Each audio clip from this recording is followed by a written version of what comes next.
Hello guys, welcome back to my channel Asra dress design.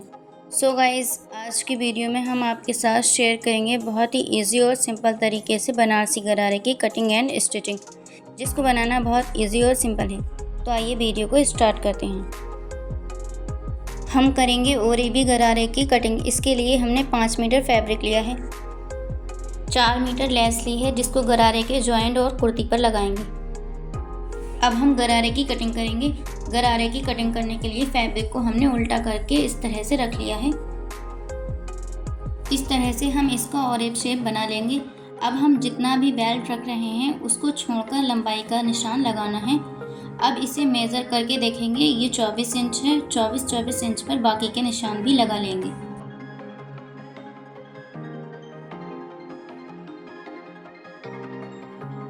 इस तरह से निशान लगा लेंगे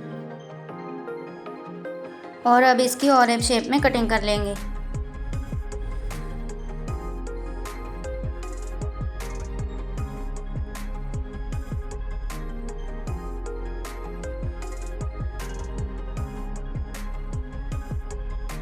इस तरह से हमने इसकी कटिंग कर ली है। अब हम इसको इसके ऊपर रखकर सेम इसी तरह से एक कली की और कटिंग कर लेंगे। इसी तरह से हमें 4 कलियों की कटिंग करनी है। इस तरह से हमने 4 कलियों की कटिंग कर ली है। अब ये जो एक्स्ट्रा फैब्रिक बचा है, इसमें से हम बेल्ट निकालने वाले हैं। तो बेल्ट आपको जितना भी बड़ा रखना है आप अपनी मर्ज़ी से रख सकते हैं। तो हम रख रहे हैं 18 इंच और अब इसकी कटिंग कर लेंगे। लंबाई की कटिंग करने के बाद फैब्रिक को इस तरह से फोल्ड करके रख लेंगे।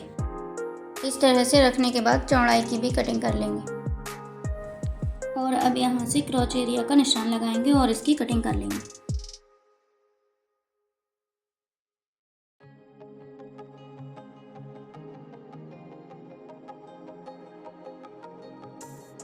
कुर्ती की कटिंग करने के लिए हम अस्तर पर मार्क करेंगे अपने मेजरमेंट के अकॉर्डिंग। इसको 4 फोल्ड करके इस तरह से रख लेंगे और अब शोल्डर के लिए मार्क करेंगे 6 इंच पर।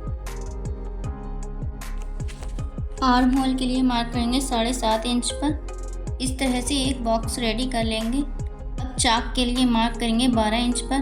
12 इंच का हाफ मार्क करेंगे 6 इंच पर। चेस्ट के लिए मार्क करेंगे 9 इंच पर। वेस्ट के लिए मार्क करेंगे 8 इंच पर। हिप के लिए मार्क करेंगे 9.5 इंच पर। इस तरह से इन निशानों को मिला लेंगे। 1.5 इंच का मार्जिन देते हुए एक निशान और लगा लेंगे। लंबाई के लिए मार्क करेंगे 40 इंच पर। दामन के लिए मार्क करेंगे 10 इंच पर। दामन वाले निशान को हिप वाले निशान से इस तरह से मिला लेंगे और 1.5 इंच का मार्जिन देते हुए एक मार्क और कर लेंगे दामन पर। इस तरह से आर्म होल के लिए मार्क कर लेंगे और अब इसकी कटिंग कर लेंगे। इसकी कटिंग करने के बाद इसको अपर पार्ट के ऊपर रखेंगे और अपर पार्ट की कटिंग कर लेंगे। इस तरह से इसकी कटिंग कर लेंगे।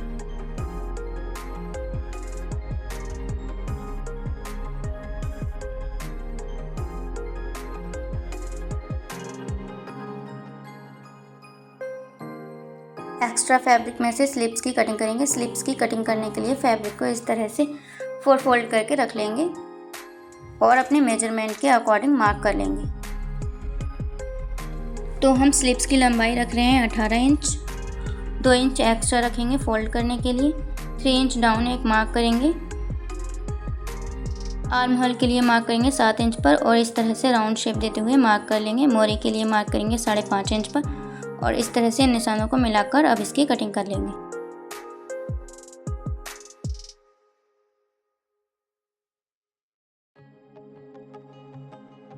अब हम गरारे को स्टिच करेंगे। गरारे को स्टिच करने के लिए इन कलियों को इस तरह से रखकर स्टिच कर लेंगे। हमने 4 कलियों की कटिंग की थी। 2 कलियों को इस तरह से रखकर स्टिच कर लेंगे। इस तरह से हमने इसको स्टिच कर लिया है। अब हम इसमें ऊपर की साइड इस तरह से छोटी छोटी प्लेट्स डाल लेंगे। इस तरह से हमने दोनों पाँचों में प्लेट्स डाल ली हैं। अब हम बेल्ट रेडी करेंगे। बेल्ट रेडी करने के लिए इस तरह से हम इसको ओपन करेंगे और दोनों साइडों से आसन को स्टिच कर लेंगे।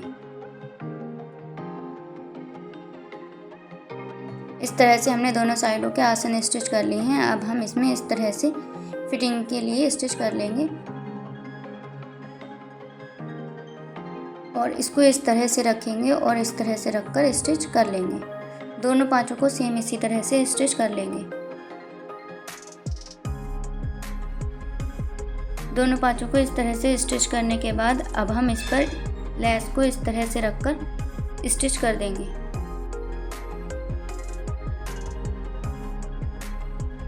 इस तरह से हमने दोनों पाँचों पर लेस को स्टिच कर लिया है और अब हम ऊपर दो प्लेट्स फ्रंट और बैक में डाल लेंगे। इस तरह से हमने प्लेट्स डाल ली हैं। अब हम इसमें इलास्टिक लगाएंगे। इलास्टिक लगाने के लिए प्लेन फैब्रिक को इसका मेजरमेंट लेंगे और इसके अकॉर्डिंग प्लेन फैब्रिक की कटिंग कर लेंगे।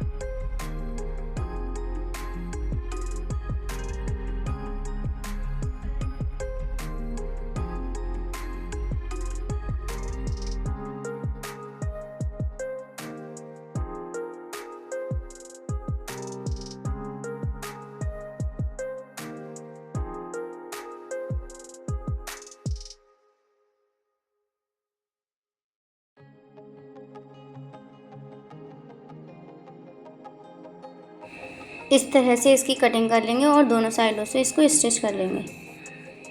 इस तरह से स्टिच करने के बाद अब इसको इस तरह से रखकर स्टिच कर लेंगे। इस तरह से स्टिच करने के बाद अब इसमें इस तरह से इलास्टिक को रखकर स्टिच कर लेंगे।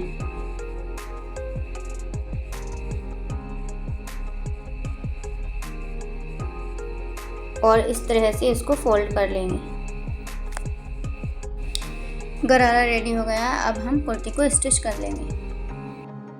कुर्ती को स्टिच करने के लिए पहले हम नेक की कटिंग करेंगे। नेक की कटिंग करने के लिए मार्क करेंगे 4 इंच की लेंथ मार्क करेंगे और विड्थ मार्क करेंगे 3 इंच। इस तरह से एक बॉक्स रेडी कर लेंगे और अब इसकी कटिंग कर लेंगे। सेम इसी तरह से बैक नेक की कटिंग कर लेंगे। बैक नेक को थोड़ा छोटा रखेंगे। इस तरह से इसको थोड़ा ऊपर की साइड निकाल कर बैक नेक की कटिंग कर लेंगे। फ्रंट आर्म होल की कटिंग कर लेंगे और अब इसको इस तरह से रखकर स्टिच कर लेंगे।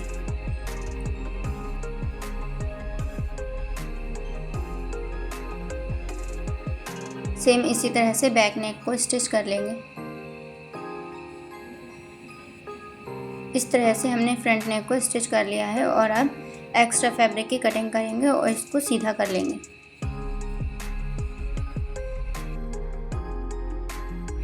बैक नेक की भी सेम इसी तरह से एक्स्ट्रा फैब्रिक की कटिंग करेंगे और इसको भी इसी तरह से सीधा कर लेंगे।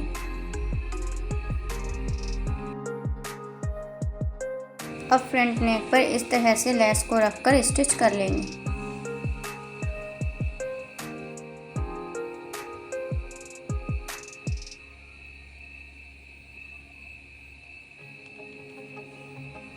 इस तरह से हमने नेक पर लेस स्टिच कर ली है। अब हम शोल्डर स्टिच कर लेंगे। शोल्डर स्टिच करने के लिए बैक पार्ट को फ्रंट के ऊपर इस तरह से रखेंगे और शोल्डर स्टिच कर लेंगे। शोल्डर स्टिच करने के बाद अपने मेजरमेंट के अकॉर्डिंग मार्क करेंगे और फिटिंग लगा लेंगे।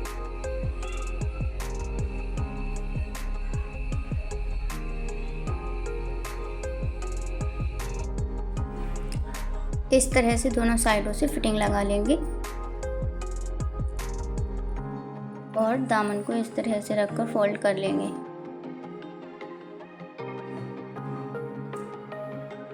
इस तरह से हमने फिटिंग लगा ली है। अब हम दामन को इस तरह से फोल्ड करेंगे और इस पर लेस को इस तरह से रखकर स्टिच कर लेंगे और चाक दामन को भी फोल्ड कर लेंगे। इस तरह से हमने चाक दामन को फोल्ड कर लिया है। अब हम इसमें स्लीव्स को स्टिच करेंगे।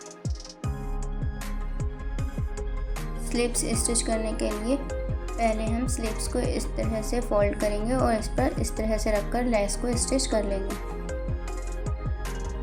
इसी तरह से हम दोनों स्लीव्स को रेडी कर लिया है और अब हम झंपर को उल्टा करेंगे और इसके अंदर स्लीव्स को इस तरह से रखेंगे और स्टिच कर लेंगे। इस तरह से रखकर इसको स्टिच कर लेंगे। इस तरह से हमने स्लीव्स को स्टिच कर लिया है और हमारी कुर्ती रेडी हो गई है। ये हमारा दुपट्टा है। इसके दुपट्टे पर हम इस आंचल को इस तरह से रखकर स्टिच कर लेंगे।